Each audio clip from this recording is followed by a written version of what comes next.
My heart hammered in my chest, each beat a desperate plea to keep running as the night air seared my lungs. The alley was a blur of shadows and broken pavement, my sneakers slipping on grit as I fled. Behind me, three figures' faces contorted with fury, fists already stained with my blood chased closer, their shouts slicing through the dark like knives. They'd caught me once, their blows bruising my ribs, blurring my vision, but they weren't done. Not yet. My legs burned, begging for reprieve, but fear drove me forward, weaving through the labyrinth of narrow streets. I turned a corner, skidding to a halt, breath catching in my throat. A chain-link fence towered before me, its rusted spikes glinting like teeth under the flicker of a dying streetlight.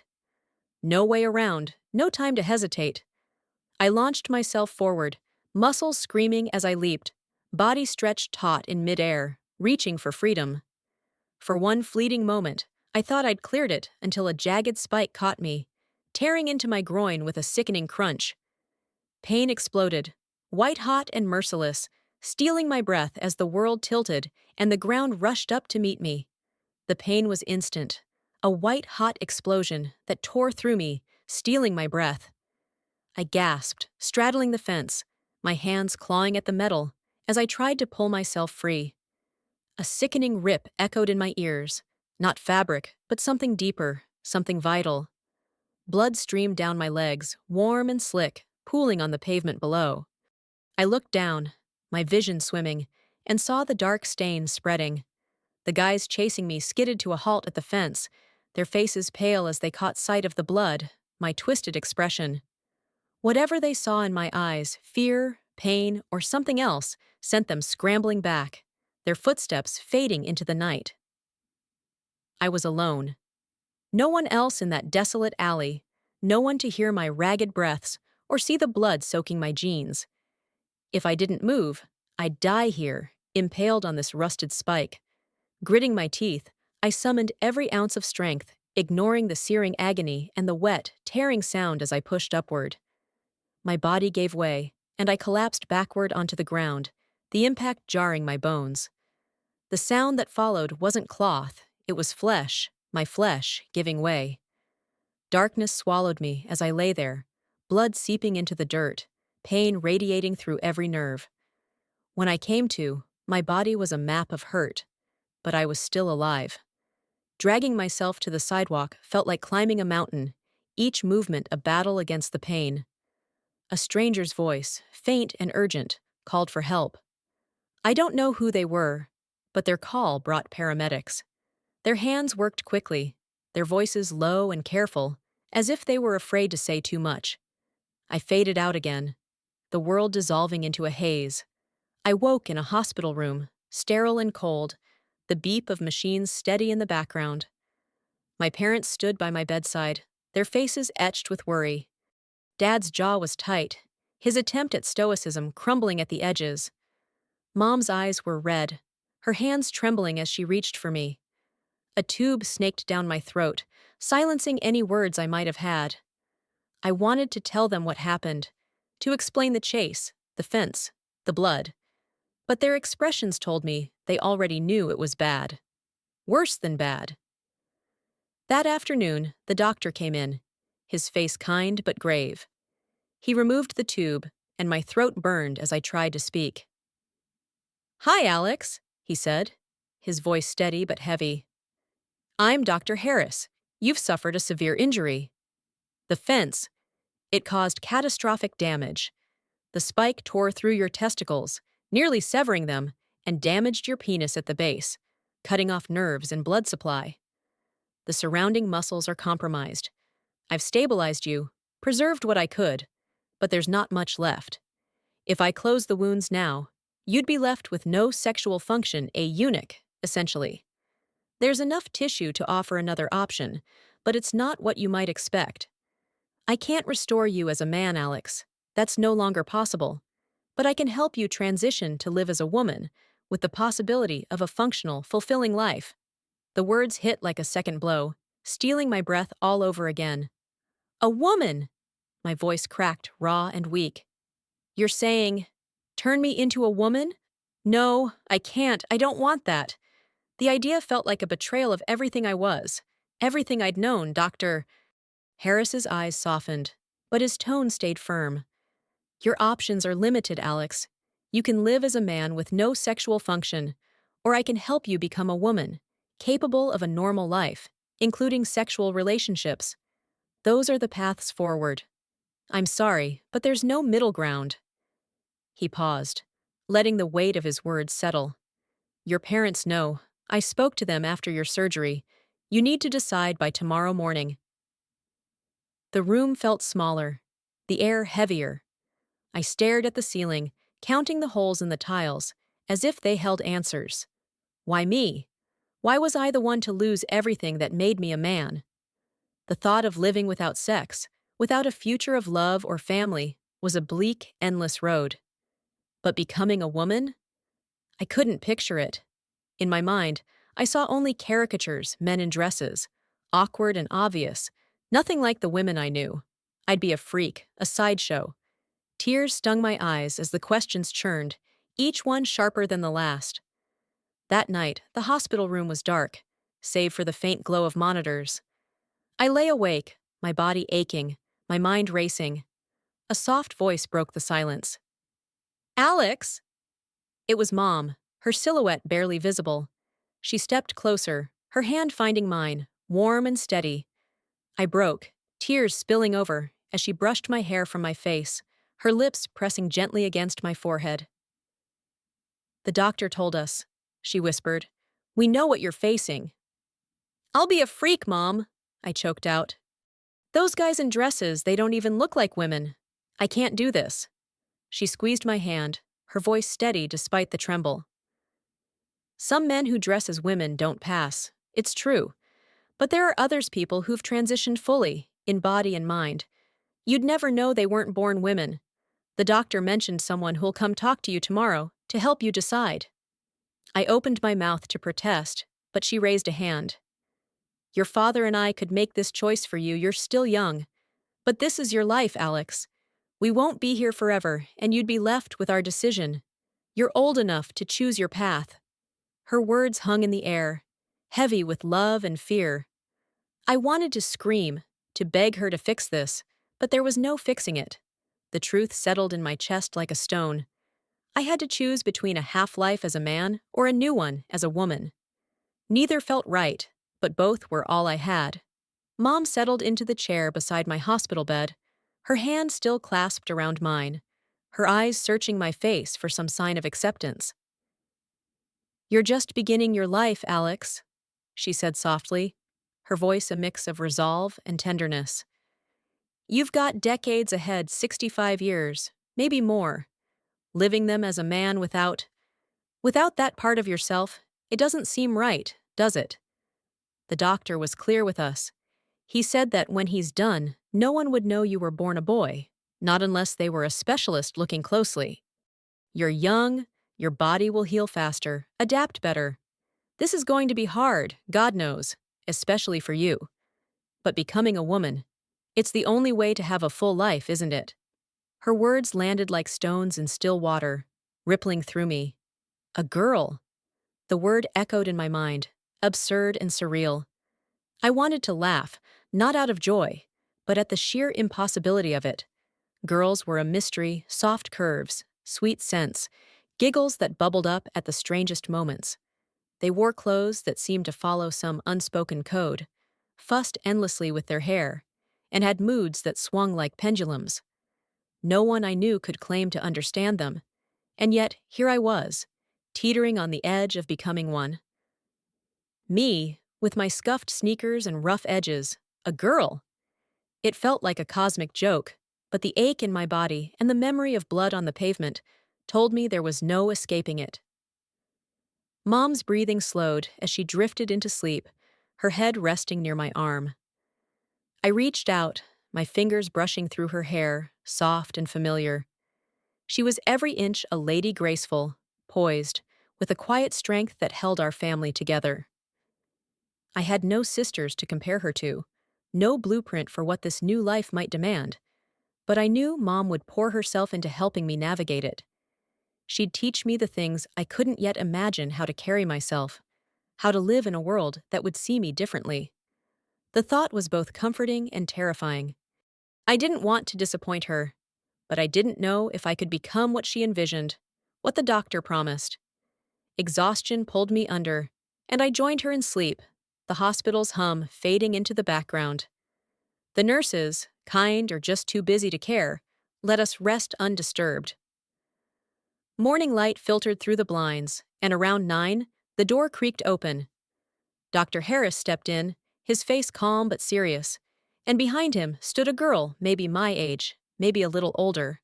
Her presence filled the room with a quiet confidence, her eyes meeting mine with a knowing look that made my stomach twist. Who was she, and why was she here? I glanced at Mom, now awake, her expression unreadable as she watched the doctor and the stranger approach. The girl standing by my hospital bed couldn't have been much older than me, but she carried herself with a quiet assurance that made her seem timeless. Her long brown hair fell in soft waves, framing a face with striking blue eyes that held both warmth and steel. Her figure was the kind that turned heads curves that seemed sculpted, effortless. She could have stepped out of a magazine, and for a moment, I assumed she was a medical student, here to gawk at the broken kid pinned to the bed. But Dr. Harris's voice cut through my haze. "Alex, this is Madison. She's one of my former patients. I asked her to talk to you." He took Mom's hand, and they slipped out of the room, leaving me alone with this stranger, whose presence filled the space like a spotlight. Madison didn't waste time. She pulled a chair close, her eyes locking onto mine with a bluntness that caught me off guard. "It's a hell of a thing, losing what makes you a man, isn't it?" she said, her voice sharp but not unkind. I opened my mouth to respond, but she barreled on. "Life's a cruel bastard sometimes, Alex.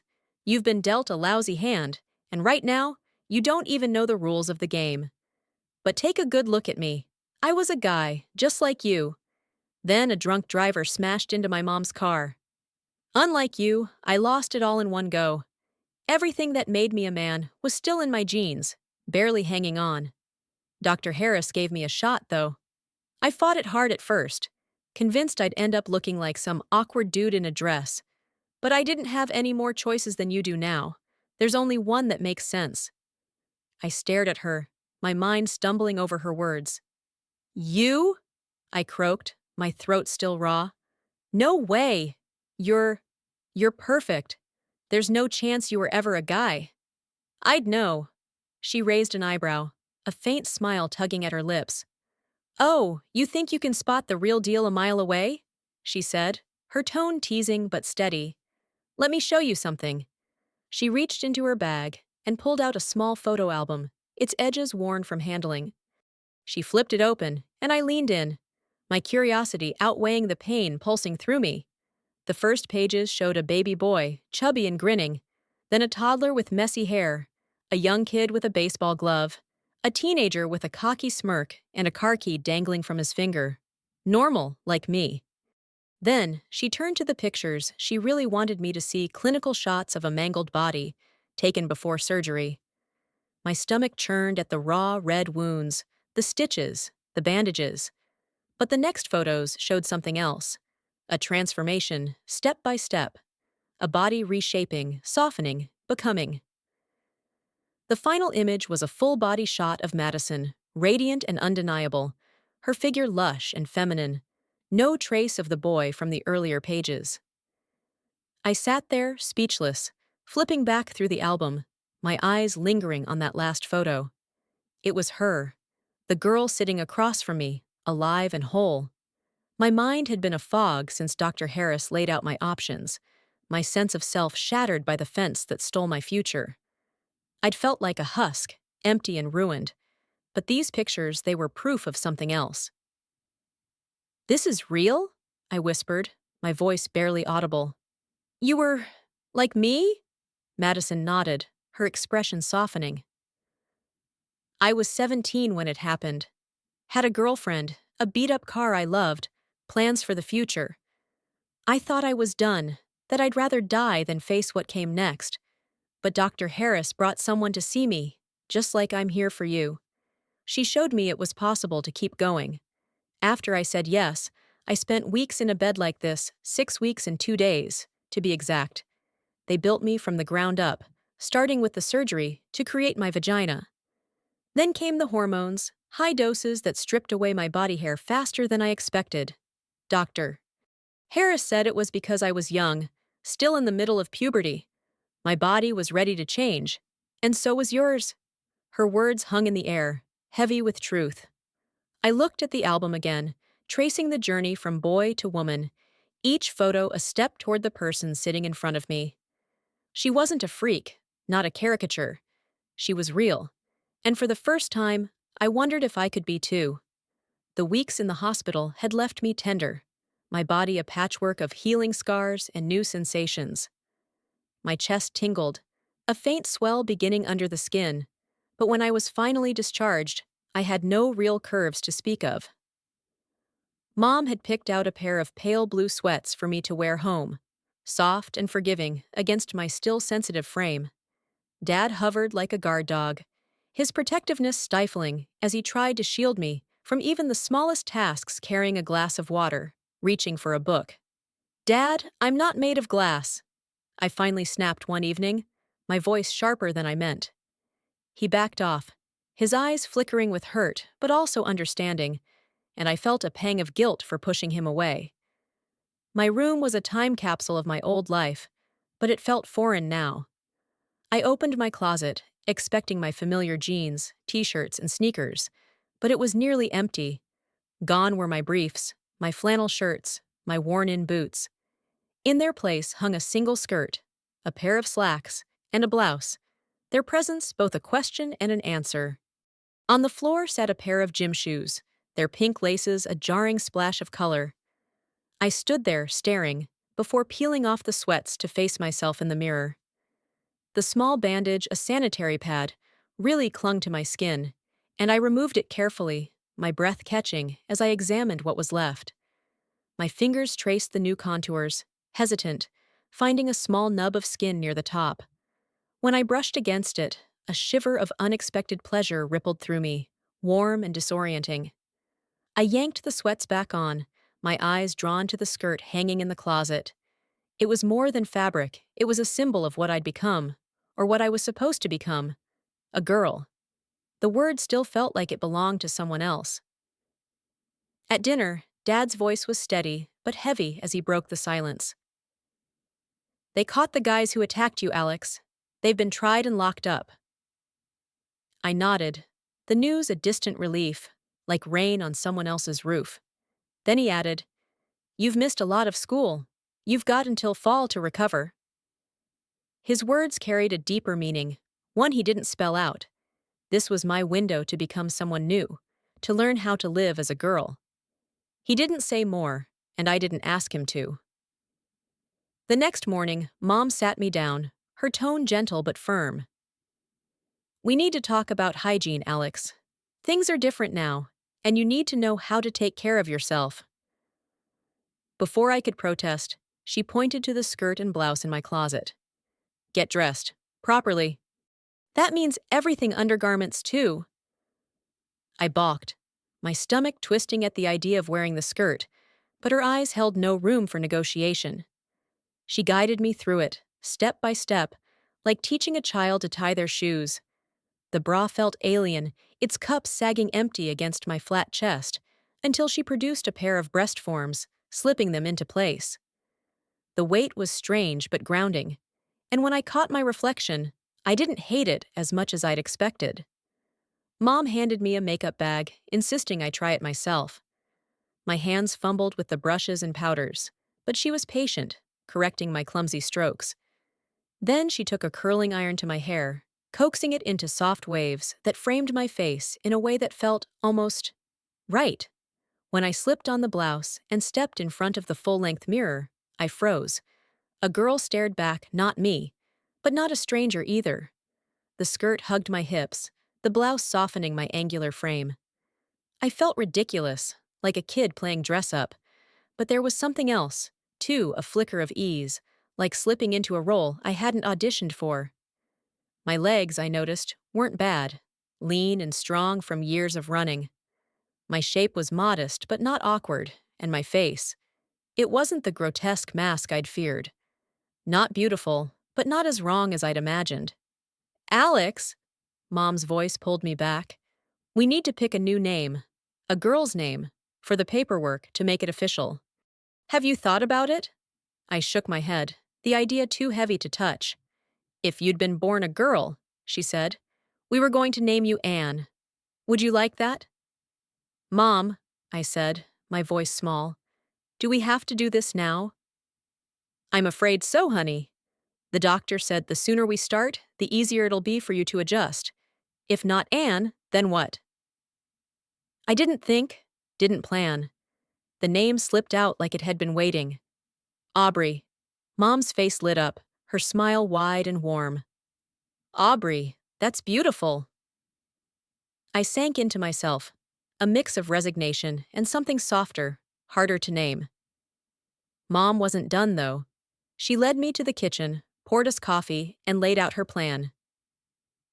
You need more than sweats and one skirt, Aubrey. You need a wardrobe, a real one. We're going out today, starting with a salon visit, then shopping for clothes. Mom, I started, panic rising at the thought of stepping outside like this. You can't hide forever, she said, her voice gentle but unyielding. You're a girl now, not just pretending to be one. She handed me a purse, its strap unfamiliar in my hand, and took me by the arm. Before I could argue, we were out the door, the world waiting to meet Aubrey whether I was ready or not.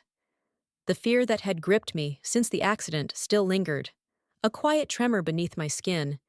But as Mom drove us to the salon, her gentle smile softened its edge. I caught my reflection in the car window thinner now, my frame whittled down from 135 to 115 pounds after weeks in the hospital. At 5'7", I looked right, somehow, as if my body had been waiting for this shift. My hair, once just long enough to brush my collar, now spilled past my shoulders, a cascade of mouse-brown strands that caught the sunlight. We pulled into the parking lot of a place with a sign proclaiming full service, a term that meant nothing to me until I stepped inside and felt the weight of what was about to happen. Madison was waiting, her smile bright and familiar as she wrapped me in a quick, warm hug. You're in good hands, she said, her voice brimming with confidence. This is Riley. She knows what's up, and trust me, you'll walk out of here a whole new person. Mom nodded encouragingly, and I followed Riley to the back, my heart thudding. She asked me to strip skirt, blouse, bra, panties, and I hesitated, shame burning my cheeks. But her steady gaze and easy smile nudged me forward, and soon I was wrapped in a towel, ushered into a steam room. The heat enveloped me, turning my skin a vivid red after half an hour. Then came an ice-cold shower that stole my breath, leaving me shivering and shrieking until I dried off and slipped into a white robe, feeling both raw and strangely alive. Riley led me to a reclining chair, where the real work began. She washed my hair, dyed it a rich auburn, and trimmed it before setting it in rollers with what she called a soft perm. While I sat under a dryer, she attacked my eyebrows, plucking with precision that stung but wasn't unbearable. Tiny hairs piled up on my smock, each one a small surrender. Then came a mud mask, cool and thick, which she said would soften my skin. When it was peeled away, my face felt new, vulnerable. Riley started on my makeup, her brushes moving with a painter's focus. I couldn't see what she was doing, but I imagined gallons of color, transforming me into something I wouldn't recognize. When she finally sat me up and turned me toward a mirror, I froze. The face staring back was delicate, almost elfin pale skin, eyes that seemed wider, cheeks subtly sculpted. My flaws, the ones I'd always noticed, were gone, replaced by something beautiful. Another stylist took my hands, shaping my stubby nails into elegant ovals, painting them a soft rose that matched the lipstick Riley had chosen. My hair, now free of rollers, fell in waves and curls, with short bangs grazing my newly shaped brows.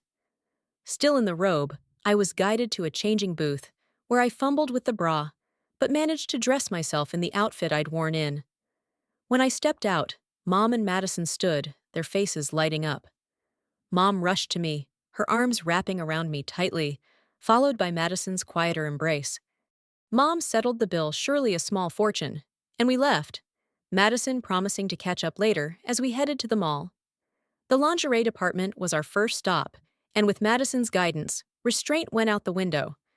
Bras, panties, slips, camisoles, nightgowns, robes, slippers, pantyhose, a panty brief, and a corselet piled up in a dizzying array of colors and textures. Then we moved to the dress shop, where trying on skirts, dresses, slacks, jeans, and even a swimsuit turned into an unexpected thrill. I ended up with 5 skirts, 4 dresses, 2 pairs of slacks, a pair of jeans, and a swimsuit that felt like a dare. At the shoe store, I wobbled into my first pair of heels, amazed when I didn't topple over. Mom insisted on heels in black, red, white, taupe, and navy, plus flats in taupe, white, and black. Somewhere along the way, I stopped worrying about passing. I wasn't pretending I was a girl, and my body was proof if anyone asked. Shopping became less a chore and more a discovery, each item a piece of the person I was becoming. Madison left us at the mall, and Mom took me to the cosmetics counter, where I picked out my first perfume, its floral notes lingering on my wrist. I didn't dare ask how much Mom had spent. Money was tight for us, and this spree felt like a sacrifice I couldn't fathom. Back home, we unpacked the bags, hanging dresses and folding jeans, the closet transforming into something vibrant and unfamiliar. "Why don't you change into one of your new dresses?" Mom suggested, her eyes soft but insistent. "Touch up your lipstick, add some perfume. Your dad deserves to see the real you, the best you." I chose a dress, a simple navy number that hugged my modest curves, and spritzed on the perfume, its scent wrapping around me like a promise. When I stepped into the living room, Dad's jaw dropped, his eyes wide with something between awe and disbelief. "Aubrey," he said, the name settling into place. From that moment, both he and Mom called me Aubrey, sometimes with a warmth that caught me off guard. I stood there, a girl in a dress, feeling the weight of their love and the strange, fragile hope that maybe I could do this after all.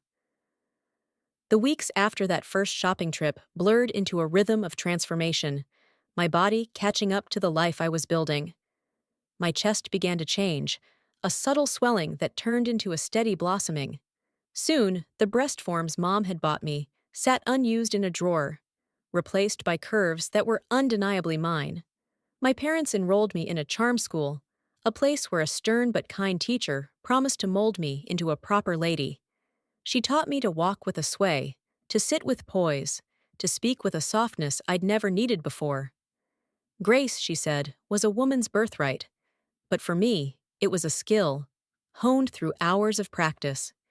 Every step, every gesture felt foreign, at first wearing dresses that swished against my thighs, washing with floral-scented soaps. Even the way I held a fork was different. But as the days turned to weeks, I found my footing. I could pick out a skirt without Mom's guidance, style my auburn hair into loose waves, and apply makeup with a steady hand. When my driver's license arrived, bearing the name Aubrey and a photo of a girl I was beginning to recognize, it felt like a quiet victory.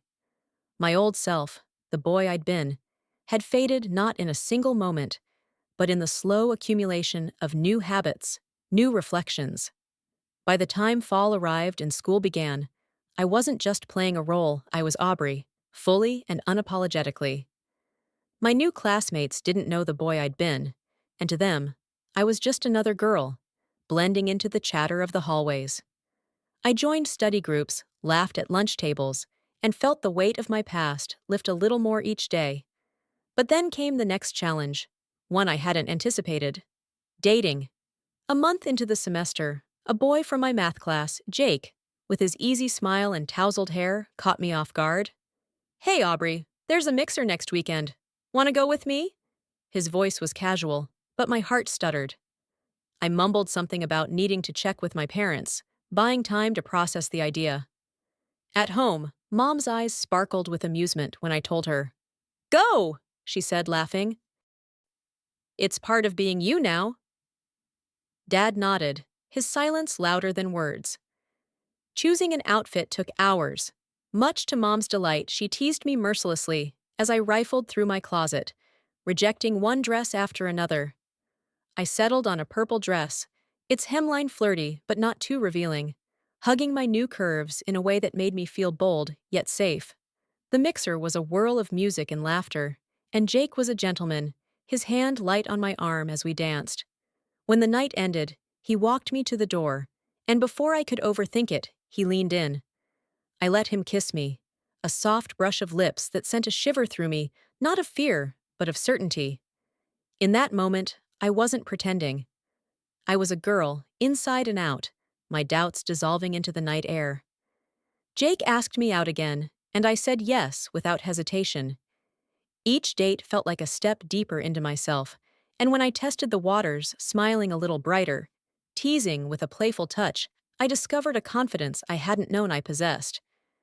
It worked, and Jake's shy grin told me he felt it too. Time slipped by, a cascade of milestones. I graduated high school, my diploma bearing Aubrey's name, and enrolled in college with dreams of becoming a nurse. The girl in the mirror was no longer a stranger. She was me, with auburn curls, blue eyes, and a life I was building piece by piece. One afternoon, as I studied in my dorm, my phone buzzed. Dr. Harris's voice came through, calm but urgent. Aubrey, I have a patient, a young man, who's been through something like you and Madison. He's struggling, and I think you could help him see what's possible. Would you talk to him? I paused, the weight of his request settling over me.